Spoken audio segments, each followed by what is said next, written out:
ఇంత దౌర్భాగ్యం అండి. ఈ రోజు రైతు బంధు వస్తే తీసుకునేరా కాంగ్రెస్ వాళ్ళు పనిచేయడం నా అదృష్టంగా భావిస్తా. ఎందుకంటే చెప్పుకుంటే రాజశేఖర్తో నేను 5 ఏళ్ళు చేసినాక సంతోషం అనిపిస్తుందని చెప్తుంది. కానీ 5 ఏళ్ళుగా సంపద ఏంటంటే 200 పెన్షన్, ఇందిరా ఇల్లు తప్పిస్తే ఇంకేం లేదా. చచ్చిపోతే ఏడగాలమో తెలియదు, చచ్చిపోతే ఏడకూడమో తెలియదు. ఎంత చేసినా తక్కువ కొందరికి. ఆ 1.8% గదే. వ్యవసాయంలో వచ్చే ఆనందం, వ్యవసాయం వచ్చే తృప్తి దేంట్లో రాదు రాము మనకు అంటాడు. ఇలా కొన్ని కుక్కలు కూస్తున్నాయి. తెలివిలేని దద్దమ్మలు అంటారు. కానీ స్కూల్ పోయి ఏం చేసినా మంచి వండబెట్టి పిల్లలకు తినబెట్టి వచ్చినా సార్ దానికి అరెస్ట్ చేస్తాడా? అయ్యా సిగ్గుండదా కొంచెమన్నా? నిన్న ఒక మంత్రమ్మ మాట్లాడుతుంది సిగ్గు లేకుండా, అందుకని పేరు కానీ ఒకసారి ముఖ్యమంత్రి ఆదేశించినాక మళ్ళా పురుగులు ఎత్తుకొచ్చినాయి. అంటే దాని అర్థం ఏంటంటే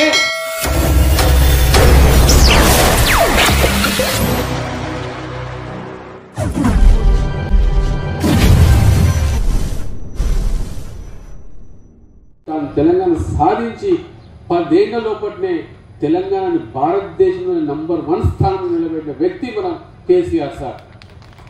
రైతులకు కానీ, ఉద్యోగాలలో కానీ, ఇతరత రెవెన్యూ సిబ్బందితోనే కానీ ప్రతి ఒక్కటి ఏది వదలలేదు సార్. ఎవ్వరికి ఏం కావాలో అన్నీ చేసేది. ఏ చిన్నపిల్లల దగ్గర నుంచి మొదలుకుంటే ఒక చిన్నపిల్లవాడు స్కూల్కి పోతే ఆ చిన్నపిల్లవాడికి దాదాపు 1,25,000 రూపాయలు సంవత్సరానికి ఖర్చు పెట్టి చదువులు చెప్పించి ఈరోజు చూస్తే అధోగతి ఉండేవన్నీ. సంవత్సరంలో పట్టిన మనం 10 ఏళ్ళకి ఎక్కిపోయినా మళ్ళా. కానీ దాన్ని ఏదో మసిపూసి మాడకాయ చేసి మాట్లాడుతున్నట్టున్న అధికారులు కానీ, ఇక్కడ ఉన్న స్థానిక ఎమ్మెల్యేలు కానీ, మంత్రివర్యులు కానీ ఇంత దౌర్భాగ్యం అండి. ఈరోజు రైతు బంధు వస్తే తీసుకునేరా కాంగ్రెస్ వాళ్ళు. హాస్పిటల్ పోటీ పోతే సీఎంఆర్ తీసుకొని బాగు చేసుకునేరా ఇల్లు. కరోనా వస్తే గాంధీ హాస్పిటల్లో భారతదేశంలో లేని మందులు మన గాంధీ హాస్పిటల్లో ఉండే కరోనా నుంచి ఎంతమందిని బతికించుకున్నాం మన కేసీఆర్ సార్.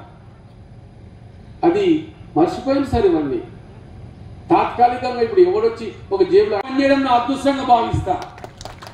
ఎందుకంటే చెప్పుకుంటే రాజశేఖర్తో నేను 5 ఏళ్ళు చేసినాక సంతోషం అనిపిస్తుందని చెప్తుంది. కానీ 5 ఏళ్ళుగా సంపద ఏంటంటే 200 పెన్షన్, ఇందిరా ఇల్లు తప్పిస్తే ఇంకేం లేదా. ఈడ తినే తిండి కాడ నుంచి మొదలుకుంటే రాష్ట్రం వరకు ప్రతి ఒక్కటి ప్రభుత్వం భరిస్తుంది. ఈరోజు గ్రామాల పోటీ ఎంత తెలివిగా, ఎంత ముందు చూపుతోనే మనకు అన్ని చేసి పెట్టిందంటే మనతో వైకుంఠ ధామాలు ఉంటుండేనా? లేవు సార్. చచ్చిపోతే ఏడగాలమో తెలియదు, చచ్చిపోతే ఏడకూడమో తెలియదు. దానికోసం ఆ శనుడు ఈ శనుడు పీకాడుకుంటుంటే నా శని కాడ ఉండవద్దు, నా శని కాడ చేయొద్దని. కానీ ఈరోజు మంచిగా వైకుంఠ ధామాలు ప్రతి గ్రామాన్ని చేసింది. పిల్లలు ఆడుకోనికే క్రీడా ప్రాంగణాలు చేసింది. ఇన్ని గానం చేసిండ్రు. మరి ఎక్కడో మనము మళ్ళీ ఎందుకు తక్కువ పడుతుంది మందికి మాత్రం కానీ 1.8% తక్కువ పడ్డది. మాకు చాలా బాధ అనిపించింది. అందరూ అంటారు అన్ని ఉన్నా అల్లుంటుంటే సరే అని అంటారు. ఎంత చేసినా తక్కువ కొందరికి. ఆ 1.8% గదే. ఈరోజు రైతులకు తాను స్వయంగా రైతే ఇప్పటికి వ్యవసాయం చేస్తాడు సారు. మంచి మంచి కూరగాయలు పండిస్తాడు. 2-3 సార్లు పోయి చూసి వచ్చిన సార్ తెలియకుండా, ఒకసారి నేను పోయి చూసిన సార్ తెలియకుండా. చేస్తే ఇట్లా చేయాలి వ్యవసాయం అని. ఇక జర మొదలు పెట్టాము ఇప్పుడు. ఎందుకంటే మేము చిన్నకాలం అప్పటి నుంచి మన వ్యవసాయ కుటుంబమే వ్యవసాయం చేస్తాం. ఇప్పుడు కూడా అదే బాపత్నాది, అదే ఉందా నాకేంటి అందరం వ్యవసాయం. కానీ ఒకటే చెప్తాడు, వ్యవసాయంలో వచ్చే ఆనందం, వ్యవసాయం వచ్చే తృప్తి దేంట్లో రాదు రాము మనకు అంటాడు. చెప్పండి, మీ ముందరికి వస్తాం, మీ గ్రామాల పొంటి వస్తాం, మీకు ఏ సమస్యలు తీర్చిపోతామని చెప్తాం. ఇలా కొన్ని కుక్కలు కూస్తున్నాయి చూస్తున్నా. మొన్న తీసుకుపోయి నిలబెట్టింది, అరెస్ట్ చేసి తీసుకుపోయి 4 గంటలకు పొద్దున వచ్చి ఏమిటి తీసుకుపోయారు అర్థం కాదు. తెలివిలేని దద్దమ్మలు అంట. నేను అట్లా ధర్నా చేయాలనుకుంటే, అట్లా ఏమని అనుకుంటే అంతకు ముందులో చేస్తుండే. నేను పోయి మొదటి రోజు పోయినా చేస్తుండే. కానీ స్కూల్ పోయి ఏం చేసినా మంచి వండబెట్టి పిల్లలకు తినబెట్టి వచ్చినా సార్ దానికి అరెస్ట్ చేస్తాడా? అయ్యా సిగ్గుండదా కొంచెమన్నా? మానవత్వం అది నేర్పిన వ్యక్తి మా కేసీఆర్ సార్ మాకు ఇవ్వాలా. ఎవరైనా సరే ఒకరి ఇబ్బందుల్లో ఉంటే వాళ్ళని సహకరించాలంటాడు, కానీ వాళ్ళని ఇంకా కిందికి తొక్కొద్దని అంటాడు. అది పిల్లలతో రాజకీయం చేస్తారా ఇల్లు?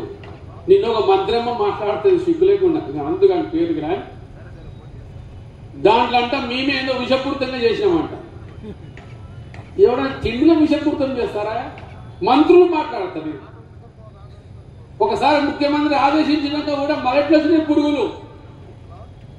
ఒకసారి ముఖ్యమంత్రి ఆదేశించినాక మళ్ళా పురుగులు ఎట్టుకొచ్చినాయి. అంటే దాని అర్థం ఏంటంటే అధికారము అడ్మినిస్ట్రేషన్ గుండు సున్నా. అడ్మినిస్ట్రేషన్ లేదు సార్.